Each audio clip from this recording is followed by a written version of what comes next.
এত মজার পটল ভর্তা আমি আগে কখনোই খাইনি। মাত্র একবার বানিয়ে খেলে এর স্বাদ অনেকক্ষণ মুখে লেগে থাকবে। সাধারণ কয়েকটি উপকরণ দিয়েই তৈরি করছি দারুণ মজার এই পটল ভর্তা। আর ভিডিওর একেবারে শেষে ভর্তার ফ্লেভার বাড়ানোর জন্য একটি বিশেষ উপকরণ যোগ করেছি, যা পুরো ভর্তার স্বাদকে 10 গুণ বাড়িয়ে দিবে। আর শেষ পর্যন্ত না দেখলে কিন্তু সেই সিক্রেট ফ্লেভারের টিপসটাই মিস করবেন। লাইক দিয়ে ভিডিওটি শেষ পর্যন্ত দেখুন। আশা করছি আজকের সাধারণ পটল দিয়ে অসাধারণ ভর্তার রেসিপিটি আপনাদের কাছে অনেক অনেক ভালো লাগবে। হ্যালো এভরিওয়ান, আসসালামু আলাইকুম, welcome back to my channel. আপনারা সবাই কেমন আছেন? আশা করি যে যেখানে আছেন সবাই অনেক ভালো আছেন, সুস্থ আছেন। এখানে আমি মিডিয়াম সাইজের 4টা পটল নিয়েছি।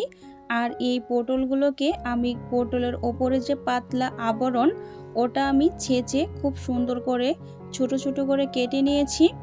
এখন আমি চলে যাব এগুলোকে রান্না করার জন্য। তাই চুলায় একটি কড়াই বসিয়ে দিয়েছি আর দিয়ে দিব কেটে রাখা পটলগুলো। আর এই পটলগুলো প্রথমে আমি একটু হালকা সিদ্ধ করে নিব। আর এর জন্য আমি কিছুটা পরিমাণে পানি দিয়ে দিলাম আর দিয়ে দিলাম স্বাদ মতো লবণ আর হাফ চা চামচ হলুদ গুঁড়া। এখন সব কিছু আমি খুব সুন্দর করে মিশিয়ে এটাকে এখন খুব সুন্দর করে আমি হালকা একটু সিদ্ধ করে নিব। আর এর মধ্যে আমি একটি ঢাকনা দিয়ে ঢেকে দিব 2-3 মিনিটের মতো। ভর্তা পছন্দ করে না এরকম মানুষ খুঁজে খুব কমই পাওয়া যাবে। ভর্তা তো আমাদেরও ভীষণ পছন্দ, কিন্তু অনেকেই আছেন ভর্তা করার ঝামেলার জন্য ভর্তা খেতে চায় না।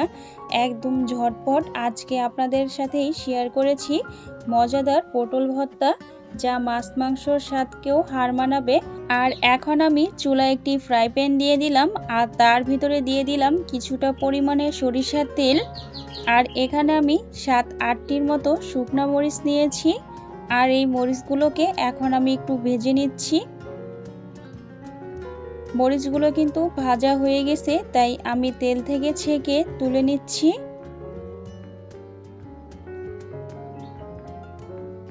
আর দিয়ে দিব মিডিয়াম সাইজের 4টা রসুন আমি খোসা ছাড়িয়ে নিয়েছি। আর দিয়ে দিচ্ছি এখানে 5 থেকে 6টির মতো কাঁচামরিচ। আর আজকে আমি ভর্তাটি একটু ঝালঝাল তৈরি করব। আর দিয়ে দিচ্ছি সামান্য পরিমাণের লবণ।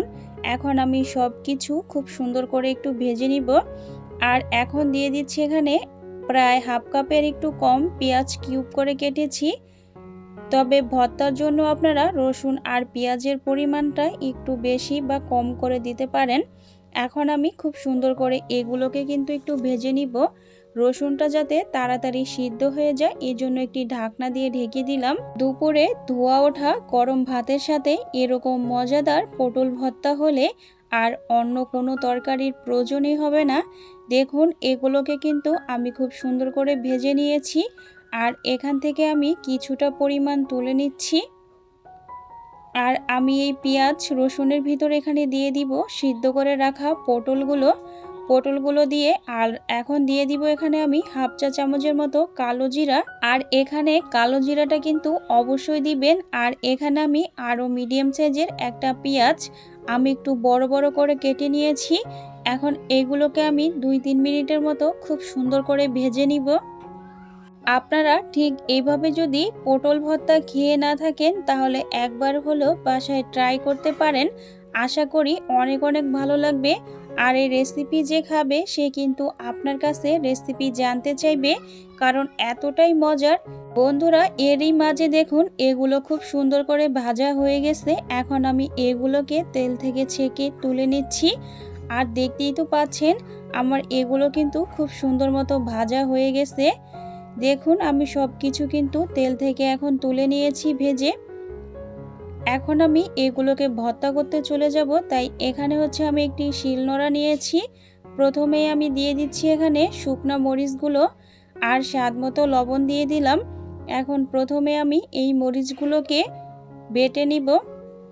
বন্ধুরা ভিডিওর মাঝে এবং ভয়েসের মাঝে ভুল ত্রুটি হলে ক্ষমার দৃষ্টিতে দেখবেন। আর সবাই সবার জন্য দোয়া করবেন।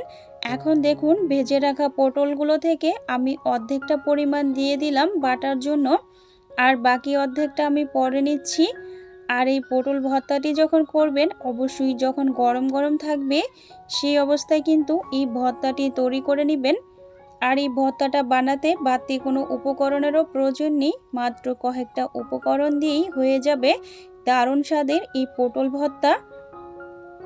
আর বাকি পটলটাও কিন্তু আমি দিয়ে দিচ্ছি। আর আপনারা ভর্তার ঝালের পরিমাণটা যে যেমন পছন্দ করেন ঠিক সেই রকমভাবেই মরিচটা নিয়ে নেবেন। আমি এখানে যেহেতু একটু ঝাল ঝাল তৈরি করব, তাই কাঁচামরিচ আর শুকনো মরিচ দুটোটাই আমি ব্যবহার করেছি। এর মধ্যে দেখুন আমি সব ভর্তাটা কিন্তু করে নিয়েছি। এখন আমি আরও একটি বাটা দিয়ে নিব। যেহেতু এখানে আমি কালো জিরা দিয়েছি, তাই ভর্তাটা যতটা সম্ভব একটু মিহি করে বেটে নিতে হবে। আপনারা কিন্তু এই ভর্তাটি মিক্সিং জারে বা বাটনায়ও কিন্তু তৈরি করে নিতে পারেন। তবে কিন্তু আমরা সবাই জানি গ্রাম্য পদ্ধতিতে যদি শিলনোড়ায় ভর্তাটি তৈরি করা হয় তাহলে ভর্তার স্বাদ ও ফ্লেভার দ্বিগুণ কিন্তু বেড়ে যাবে। ভিডিওটিকেও স্কিপ না করে শেষ পর্যন্ত দেখুন, কারণ স্টেপ বাই স্টেপ আজকের ভর্তার রেসিপিটি আপনাদের সাথে শেয়ার করছি। আশা করি অনেক অনেক ভালো লাগবে। এখন আমি ভেজে রাখা হচ্ছে রসুন, পেঁয়াজ আর মরিচটা আমি দিয়ে দিলাম। এখন আমি সব কিছু খুব সুন্দর করে বেটে নিব। আর এখানে কিন্তু আমি একটি উপকরণ যোগ করেছি, নারকেল ভাজা। আর এটা আমি সরি টু সে ভিডিওটা আমার শ্যুট নিতে আমি ভুলে গেছি। আর আপনারা যদি নারকেলটা এভাবে দিয়ে দেন দেখবেন আপনার ভর্তার কিন্তু বহুগুণ স্বাদ বেড়ে যাবে। আর পটল ভর্তা তো আমরা সবসময় মরিচ এবং পেঁয়াজ রসুন দিয়ে ভর্তা করে খেয়েছি, কিন্তু এভাবে যদি খেয়ে না থাকেন একবার হলেও ট্রাই করতে পারেন। আশা করি অনেক অনেক ভালো লাগবে। ছোট বাচ্চারাও কিন্তু খুবই পছন্দ করবে, এই ভর্তার স্বাদ এতটাই মজার। এখন আমি এগুলো খুব সুন্দর করে কিন্তু আমি বেটে নিয়েছি। এখন আমি একটি সার্ভিং প্লেটের ভিতরে তুলে নিচ্ছি। আর ভর্তাটা আমি খুব সুন্দর করে কিন্তু দেখুন পরিবেশন করার জন্য নিয়ে নিয়েছি। আর ভর্তার উপরে আমি কিছুটা সরিষার তেল দিয়ে দিয়েছি। আপনারা যখন এই পটল ভর্তাটা তৈরি করবেন অবশ্যই কিন্তু এখানে নারকেলটা দেওয়ার চেষ্টা করবেন, তাহলে আপনার ভর্তাটি খেতে অনেকটা ভালো লাগবে। আর কতটা মজার হবে সেটা আপনি নিজে একবার না খেলে বুঝতেই পারবেন না। তো দারুণ স্বাদের পটল ভর্তার রেসিপিটি আপনাদের কাছে কেমন লাগলো কমেন্টে জানাতে ভুলবেন না। আজকের মতো আমি এখানেই বিদায় নিচ্ছি, দেখা হবে নেক্সট কোনো রেসিপিতে। আর আমার চ্যানেলে নতুন হলে চ্যানেলটি সাবস্ক্রাইব করে দিবেন। আল্লাহ হাফিজ।